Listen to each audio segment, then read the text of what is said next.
বলছো না তোমার কি হয়েছে?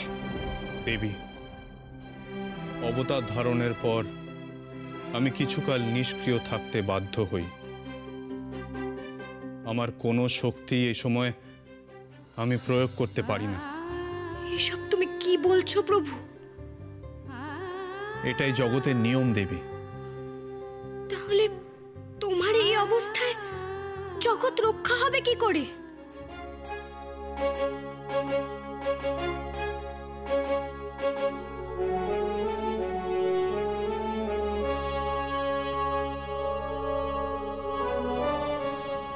সে দায়িত্ব তোমাকেই গ্রহণ করতে হবে দেবী।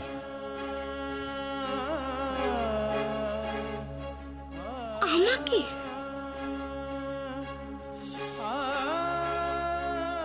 আমার সহধর্মিনী রূপে আমার সকল কর্তব্য তোমাকেই পালন করতে হবে দেবী, নচেত এ জগৎ ধ্বংস হবে। জগৎ পালকের কর্তব্য পালন করব আমি? সে কি করে সম্ভব প্রভু?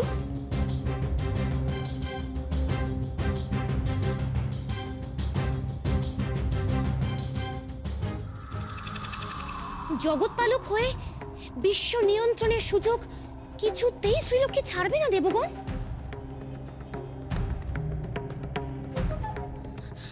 আপনাদের এখনই কিছু একটা করা উচিত। থাক দেবী,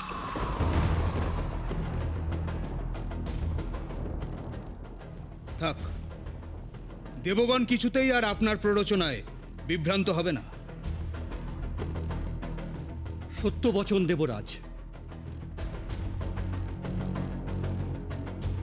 দেবী অলক্ষ্মী পুনরায় দেবগণের মধ্যে বিভেদ সৃষ্টি করার প্রচেষ্টা করছেন। এহেন প্রচেষ্টা করে আর কোনো লাভ নেই দেবী, কারণ আমরা আপনাকে আর বিশ্বাস করি না।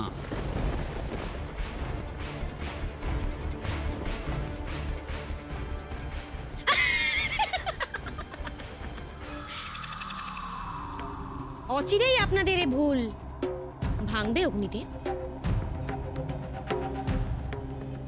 শ্রীলক্ষ্মীর কৌশল আপনারা কেউ বুঝতে পারছেন না, তাই আমাকে অবিশ্বাস করছেন। অলক্ষ্মী, দেবী শ্রীলক্ষ্মী সম্পর্কে কোনো রকম কুবাক্য আমরা শুনতে চাই না। দেবী শ্রীলক্ষ্মী বিনা কোথায় থাকতাম আমরা?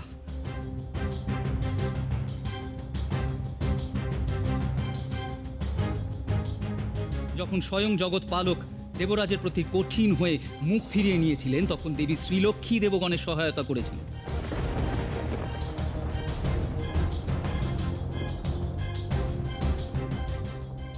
এটাই তো তার কৌশল দেবগণ। সে আপনাদের বিশ্বাস অর্জন করতে চেয়েছিল, তাই সহায়তা করেছিল।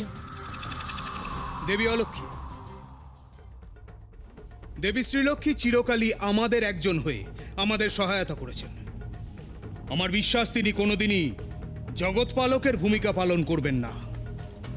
তিনি সর্বদাই দেবগণের একজন হয়ে দেবতাদের সহায়তা করবেন।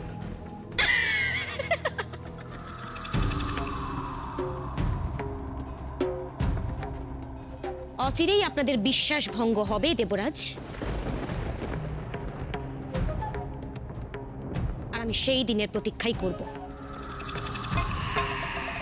একদিন আপনারা বুঝবেন কে আপনাদের আসল মিত্র।